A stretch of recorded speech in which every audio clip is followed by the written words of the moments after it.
Кыргыз элинин коомду эң бир өстүрүүчү негизи эле биздин кыргыздын жигиттери, себебен кыргыздын жигиттери гана жакшы урук сээп, жакшынакай балдарды, сапаттуу балдарды өстүрүүгө энелер менен бирдей болуш керек да. Эми мына Байдылда Сарногоев аябай кыргыз элин сүйгөн акындардын бири эле, ал мындай деген: чоку болот тоолордун бийик жери, чокудай бол кыргыздын жигиттери. Толкун болот деңиздин бийик жери, толкундай бол кыргыздын жигиттери деген болчу. Албетте ошол жерде аялдарга дагы чоң маани берген. Аялдарды аябай мактап келип дагы Байдылда Сарногоев мындай деген экен да: мактаган менен бирөөдө манасты төрөп берелек.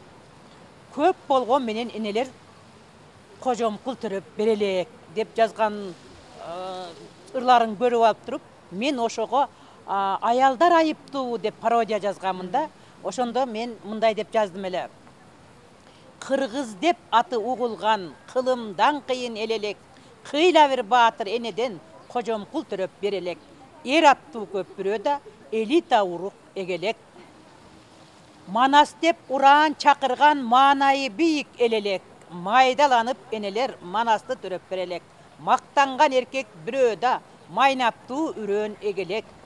Кабылан эрдин кечеги кайраттан тайды нечени. Алкоголдон арбыды, акылда, белде кесели. Айвыгып жоого киребе адамдын алсыз бечели.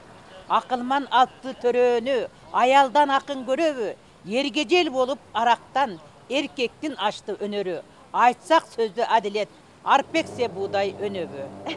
Демек биз урук, эгер арпа болсо арпа өнөт, буудай болсо буудай өнөт. Бул табигый закон. Ошондуктан биздин жигиттерибиз арактан арылып, ач көздүктөн арылып, арсыздыктан арылып, ушунчалык кыйын, күчтүү болгондо алардын дагы келечегибиз, урпактарыбыз жакшы болот го деп ойдомун да.